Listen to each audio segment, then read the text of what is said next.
زهير مراد، أول شيء بدي أتشكرك على استضافتك، وبدي أتشكرك أنك قبلت فكرتنا والمشروع، وقدرنا نحط إيدنا بإيد بعضنا تنقدر نعمل هالمشروع للبنان ولبيروت. أنا كمان بدي لكم ميرسي، لأنه كمان لي الشرف أتعاون مع جريدة النهار ومعك بهالكولابوراسيون هيدي يلي بتذكرنا بشي حدث كتير أليم، بس بركي بنقدر نعطي عنه صورة شوي فيها أمل للعالم.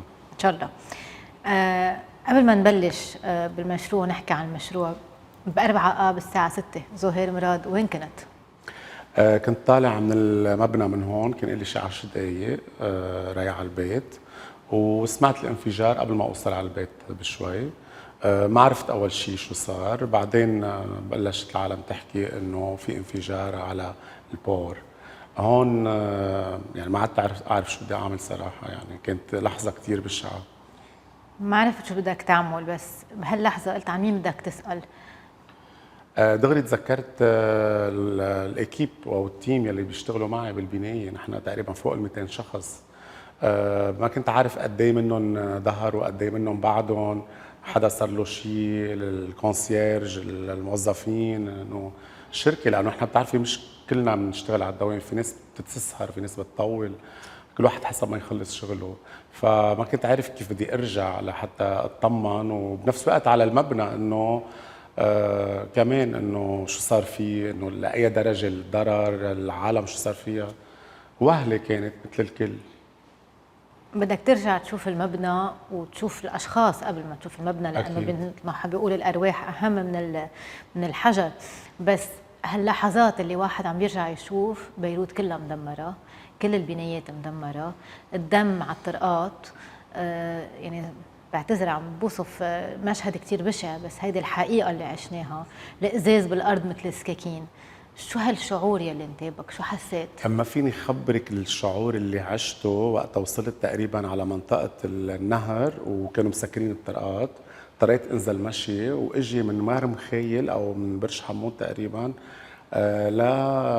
للجميزه لهون مشي. وشفت شفت فيلم رعب عن جد، يعني كيف الافلام شفت اكثر. الجثث، العالم المتصاوبه، العتمه، الصريخ، صوت الامبولانس، الردم، البلاكين، السيارات المقلوب، يعني كانه ماشي بشيء اول مره. يعني ما حتى ما عرفت الطريق، وصلت على مفرق البنايه لو كنت بلشت تعتم الدنيا، صارت شيء يمكن 8 بالليل. ما بقى ما كنت اعرف الطرقات ولا اعرف البنايات ولا اعرف العالم ولا الشوفات وعلى الصريخ. اكيد هيدا المشهد مش ممكن انساه كل حياتي، يعني مثل ما كتار كمان. مشهد مش ممكن تنسيه كل حياتك، وكل واحد منا مش قادر ينسى هالمشهد. وفي كتير ناس اليوم، مش كتير، يمكن الكل، تما اقول كتير ناس، الكل متضرر جسديا منهم ومتضرر نفسيا. الكل متضرر نفسيا، والكل بعد عنده هالرعب، بعد عنده رعب عن الصوت، عن كل لحظة. اليوم قديش فينا نحن نستقوى، وقديش زهير مراد استقوى على حاله تيجرب، مش رح نقول ينسى، بس انه يتناسى تيقدر يكمل ويرجع يبلش عن اول وجديد. وقديش اليوم زهير مراد بعده قاعد بلبنان ومصمم انه يبقى بلبنان. انا من خلال اذا بدك انه اخذت قرار صلح المبنى اللي بنيته بعرق جبيني لسنين، لاول مره وتهدم تقريبا كله، ما بقي غير البيتون. قررت من وراء ارجع اني رممه وصلحه، اعطي رساله للشعب اللبناني انه نحن ما فينا نوقف اذا صار معنا هالاكسيدان الكثير بشع. ما فينا نوقف عنده وتوقف حياتنا، إنه الحياه بدها تستمر، وكل انسان معرض لمصايب، مشاكل، قصص تصير معه. في حياه بدها تستمر، في جيل جديد بده يطلع، في هيدا بلد بالنهايه عمره الوف السنين. اذا لا انا ولا انت ولا هيداك ولا غيرنا انه فكر بهالطريقه، البلد بيرجع لورا وبيتدمر اكثر. وبالنهايه البلد هيدا بلدنا، يعني نحن بالنهايه بدنا نعمره. يعني مرق عليه كثير حروب، مرق عليه كثير مشاكل. ان شاء الله بتكون هيدي نهايه الاحداث والاشياء اللي عم تصير بهالبلد، وبيرجع بيقوم وبيصير احسن من قبل. اي وقت قررت انك ترجع ترمم؟ يعني قد ايه اخذك وقت انك تاخذ هالقرار؟ دغري امنا لوكيشن ثاني، طمنت بالي انه الشغل حيضل مكمل. اول فتره ما بقدر اقول لك ما اجاني شعور انه انا واخواتي لانه بيشتغلوا معي كمان بالشركه انه نترك لبنان نهاجر، لانه المصيبه كانت كتير كبيره عن جد وبعدها كبيره. بس بعد ما قطعت فتره كنت فكرت فيها كتير، انه اي بلد بدي نقي، وين بدي اعيش، كيف بدي ارجع اسس من الصفر، كيف بدي ارجع اعمل تيم، لانه نحن بالنهايه انه شغلنا هو تيم وورك. اذا ما كانوا التيم تبعك بيفهموا عليك، متعودين على شغلك، انه بترجع كانه صعب الشغله.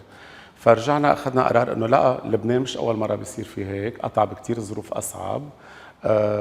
لازم انه نفرجيهم انه احنا لا باقيين، وحنرجع نعمر لبنان، وحنرجع نكمل من قلب بلدنا، وما حيقدروا يهجرونا من هون. هون سؤالي، نحن باقيين، نحن بدنا نكمل، دايما كلنا بمحل بنقول انه يمكن لازم نفل، شو بعدنا قاعدين عم نعمل هيك، بس لا، عنا رساله، متمسكين بهالبلد، مسؤوليتنا هالبلد. وبذات الوقت دايما بنقول لبنان طير الفينيك اللي لازم يرجع يقوم. حتى في جمله اول ما اجى الرئيس الفرنساوي استعملها، اللي هي جمله من شعر لستي ناديه، بتقول انه بيروت ميل فوا مورت ميل فوا ريفيكو، انه اليوم كل مره بنرجع بنقول بيروت بدها ترجع تقوم، بيروت بدها ترجع تقوم. اليوم كشخص، كإنسان، زهير مراد الإنسان، زهير مراد رجل الأعمال، وزهير مراد المصمم يلي كمان بده مجال، بده انفيرونمون يكون عم بيأمن له إياه تيقدر يعطي أكثر وأكثر ويرسم ويتطور. اليوم قديش هذا الشيء صعب نحن نكون قاعدين بعدنا بهالبلد وعم نشتغل هالشغل كله وعم نضحي وعم نناضل، ساعة اللي كمان نحن بعدنا اليوم بعد سنتين من الانفجار وقبل الانفجار عنا حالة اقتصادية، كريزة اقتصادية، خبز، بنزين، مازوت، ما عندنا كهرباء، يمكن عندك كل شيء بيقول لك عندك مشكلة موتور، كيف بدك تأمن المازوت، كل هالأمور يلي نحن بعدنا عايشين فيها. قديش نحن لازم نآمن، قديش عندنا قوة بداخلنا نقدر نآمن، ونحن حتى محطمين من داخلنا. ليكي هو الانسان اللبناني بتاريخه معروف قد ايه انسان جبار، وقد ايه انسان بفكر بطريقه بوزيتيف وبحب الحياه. يمكن هذا الشيء نحن ورثناه عن الاجيال اللي قبلنا، يمكن زرعوه فينا من دون ما نحس. اذا انا فكرت اني هاجر وغيري فكر يهاجر وغيري فكر يهاجر، انه مين حيضل بالبلد بالاخر غير الختياريه المقطوعين من شجره؟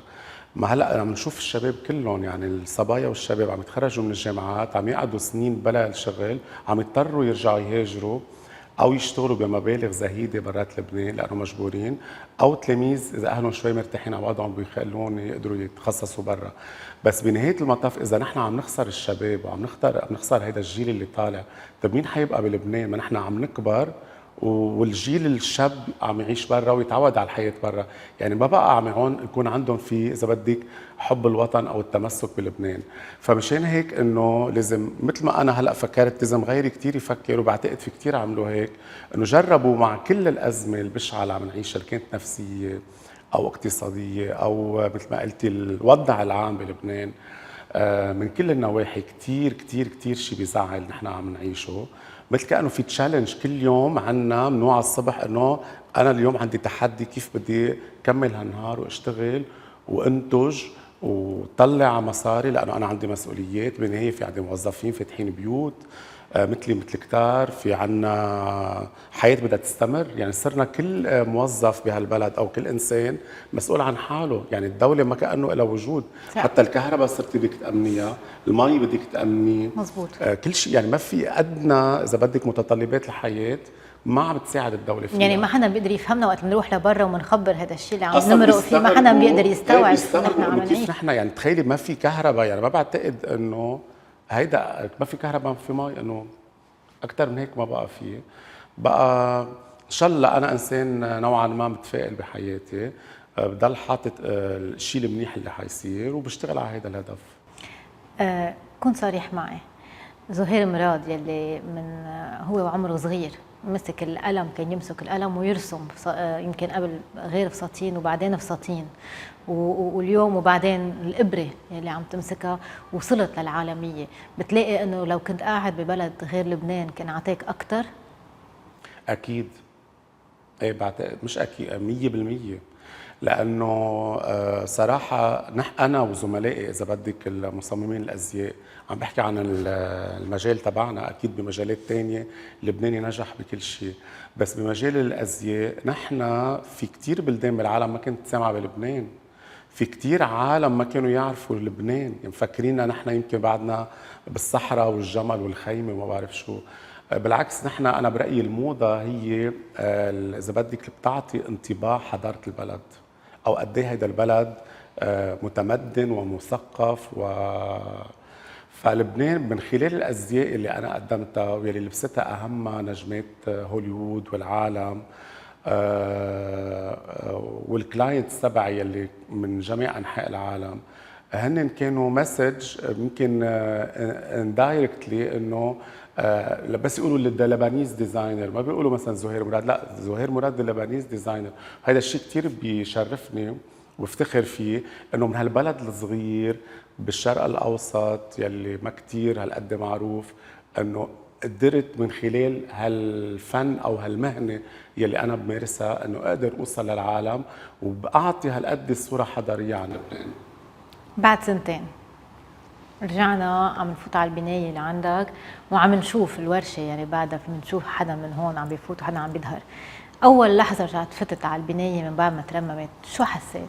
ما فيني خبرك السعاده، يعني اول يوم كانه هيك قلبي رجع انفتح من جديد، لانه كنت عم بشتغل فتره سنتين بمطرح هيك مش حس حالي غريب، ماني مرتاح، يعني اوبن سبيس كلنا هيك فوق بعضنا، محل صغير.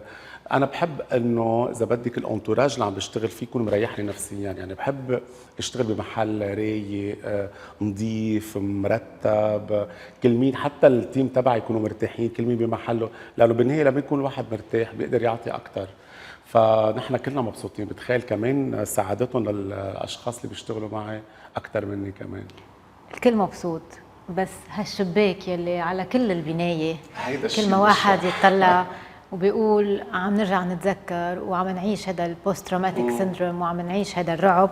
واليوم هاي كم يوم للاسف كمان عم نعيش رعب ثاني، انه كل لحظه اي ساعه بدهم يهروا الاغراءات وبدهم ينزلوا، وحتى برموا الصليب الاحمر على كلنا على كل بناياتنا تيقولوا لنا شو لازم نعمله اذا هروا الاغراءات. يعني كمان عم نرجع مثل قبل بيومين ثلاثه من 4 آب نرجع نعيش شيء بداخلنا يرجع يحرك لنا كل هالشيء.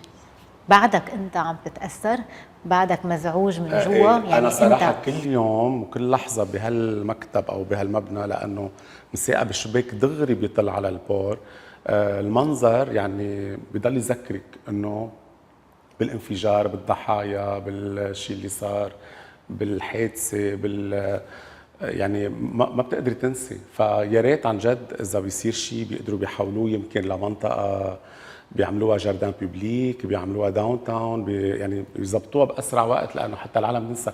طول ما هالمنظر موجود صدقيني العالم اللي عايشه هون ما حتنسى. هيدي بدها جرأة. أنا امبارح سألت السؤال وصاروا يقولوا لي بتسترجي تقوليها إنه أنت مع واحد يروح الإهراء ينزلوا الإهراءات أو لا. أنا يمكن بلاقي إنه يمكن أفضل لنفسيتنا، أفضل ينمحى كل شيء هيدا، مش يعني ما نتذكر الضحايا، بس إنه ينشال المنظر حتى ما العالم تضلها تشوف وتتأثر. يعني أعراض ما بعد الصدمة قديش صعبة. ما عم اقول لك انا عشت شهر تقريبا كنت مثل بكوما، يعني ما كثير ما بستوعب شو صار معي وما بتذكر حتى شو صار معي، لانه كنت مثل واحد عايش بس نفس الوقت راسه بعالم ثاني، يعني مثل مبنجين كنا. حملة ريدريس لبنان يلي كنت عم بقول بالاول انه بدي اتشكرك انك قبلت نكون حاطين ايد بايدنا، يعني ايدنا سوا كرمال الحمله. هي حمله طلعنا بالفكره اليوم وقت اللي بنشوف بنايه زهير مراد، ومش بس كبنايه بس كشغل، يعني كمؤسسه زهير مراد ومؤسسه النهار وكل مؤسسات لبنان او بيروت يلي تدمرت ويلي فيها كثير موظفين، واللي بعدنا كلنا مؤمنين انه لازم نكفي كرمال هالبلد. يعني كل موظف موجود ان كان بهالمؤسسه او كان بالنهار او بغير مؤسسات مؤمنين انه بعد لازم يكملوا كرمال لبنان. اليوم نتمشى بنشوف مدينه شبه مدمره فاضيه، ايام بالليل بتخوف، غير انه هلا صار في حركه سياحيه. بنشوف هيدا القماش الازرق والاخضر يلي على هالبنايات ملفوفين، هالبنايات مثل المجروح مثل حزين ناطرين تيرجعوا يتعمروا. عم نشوف كل هالاثار الانفجار يلي صار. اليوم ريدريس لبنان بدنا نرجع نعمره، نرجع نبنيه على بكل الأصعدة، إن كان بالمباني نرجع نقشع بيروت اللي معودين له، بالإنسان يلي لازم يرجع من جوا، يرجع يبني حاله ويشد حاله ويقطع هالخوف وهالصدمة اللي عاشها الإنسان، إن كان على الصعيد السياحي والثقافي والفني والتراثي. لبنان يرجع لبنان اللي بيشبهنا كلنا، لبنان الحياة اللي نحن بنحبه، نرجع لبنان اللي هو على العالمية، مش يطلعوا فينا وفيك يقولوا لنا حرام. صح. فشو بتقول عن هالحملة؟ أول شيء هي مثل رسالة أمل للشعب اللبناني إنه ما يستسلموا، شو ما فيهم يقدروا يرجعوا يشتغلوا تا يبقوا بلبنان. ريدريس لبنان إنه نحن كأنه عم نرجع نعمر لبنان، أو عم نرجع نلبسه ثوب نظيف، ثوب جديد، ثوب في أمل، مثل ما نحن لبنان اللي معودين عليه واللي عشنا فيه من سنين بأيام سنينه الحلوة، أو مثل ما بيخبرونا من زمان أهالينا. بس حبيت من خلال هالمسج اللي عم نعملها هي إنه نخلق فستان استوحيناه من هالقماش الشبك اللي بيغلفوا فيه البنايات، يلي هو مثل إذا بدك المجروح المضمد وناطر مين إنه يتعالج لحتى يصح. ولما كنت عم بتمشى انا وياكي قدام جريده النهار وشفنا انه حرام هالمبنى الاسطوري يلي كان معلم كثير مهم بالداون تاون نشوفه كل الوقت مغلف هيك، يعني عن جد منظر كثير بشع. انه ليش لا ما بنستعمل هي القماشه تنقول انه هي اذا بدك سيمبول للدمار اللي صار ببيروت، ونرجع نخلق منها ثوب نظيف حلو مودرن بيشبهنا، بيشبه لبنان، بيشبه أناقة لبنان، سحر لبنان، جمال لبنان. أي اليوم إذا عم بتلبس هالثوب لبيروت، أي شيء بدك تخبيه؟ يعني إذا عم بتلبسه اعتبر بيروت اليوم قدامك إنسان مجروح، أي منطقة، أي بارتس بدك تخبيه؟ يمكن قلبها أكثر شيء، منطقة القلب، لأنه هي أكثر شيء المنطقة يلي فيها تبقى فيها زعل نفسي وجرح عميق بيطول ليشفى. زهير، اليوم المشروع اللي عم نعمله ويلي كمان رح نكون عم مش بس عم نعرضه، في حملة من وراها رح يكون في NFT 10452 وحدة على قد لبنان، عم نجرب نبيعهم افتراضيا، وهالمبلغ اللي رح نقدر نجمعه كمان رح نقدر نكون عم نساهم ونقرر نحن وياك لناس موجوعين، نحن نقدر نكون عم نساهم انه نساعدهم بقضيتهم. اليوم هالمشروع أكبر، هالمشروع له معنى إيجابي، معنى بالأمل، عم نفكر بالأمل ببكرة بمستقبل لبنان. وكمان اليوم أنت كنت مصر أنه نحن اليوم لازم نكون عم نتذكر هالوجع، يعني هيدا فستان مش بس عم بيرمز لأمل ووجع، كمان اليوم في ضحايا راحوا. ما لازم ننسى، مزبوط، ما لازم ننسى الضحايا اللي راحت، لأنه بالنهاية هو الأشخاص عندهم عيالهم، عندهم أولادهم، عندهم أهلهم، عندهم إخواتهم. بس نفس الوقت أنا بوجه رسالة لأهالي الضحايا أو للأشخاص اللي انضروا جسديا ونفسيا من الانفجار، انه يجربوا عن جد قد ما فيهم. بعرف انه منا هينه، بس يجربوا يطلعوا لقدام بطريقه فيها بوزيتيفيتي، انه الحياه بدها تستمر، ويقدروا وما ينسوا، اكيد ما ينسوا ابدا، ويضلوا راكدين ورا العداله لحتى تتحقق باسرع وقت ممكن. ما ينسوا الموضوع، بس نفس الوقت يطلعوا لقدام اكثر. كلنا لازم نطلع لقدام. وانا يمكن انت اللي عم تحكيه مثل شيء وجع انا عايشته صار لي 17 سنه. صح. واليوم للاسف نحن ببلد رح ضل اعطيهم امل انه بلا في عداله ورح يوصلوا، لانه يمكن الواحد بده يتمسك باي خيط يقدر يكفي ويعيش، بس انه واحد بعد 17 سنه انا لهلا ما كان عندي عداله وما انعطتني عداله. بس بدي اقول لك شغله، امني انه في عداله السماء. اذا ما في العداله على الارض، عداله السماء اكيد موجوده. هي اهم شيء نقوله، انه هي عداله السماء. ويمكن عداله السماء مش بس لكل انسان منا موجود بلبنان، عدالة السما وقوة السما اللي عم تعطينا نحن ناس نقدر نكفي. واليوم كرجل أعمال زهير مراد كيف عم بيقدر يساهم أكتر وأكتر لإعادة نهوض لبنان وبيروت، وكيف عم بضل ماسك هيدا العلم لبرا للعالمية، ويضل بعد أشخاص مثلك يعني عم نسمع اسم لبنان بعد من وراء أشخاص مثلك، من وراء أشخاص مثلنا، كل واحد بالمجال تبعه عم نوصل اسم لبنان. غير هيك صار لبنان شبه مش موجود. بتعرفي انا رابع يوم الانفجار كنت عملت تي شيرت الكل بيتذكروا اسمها رايس فروم ذا اشز، وما بقي سيلبرتي بالعالم ما لبستها. والمبلغ اللي جمعناه من بعد تقريبا شهرين ثلاثه وانفقدت بكل انحاء العالم كلها اعطيناها لمؤسسه خيريه بتساعد بعمار منطقه الكرنتينا ومر مخيل.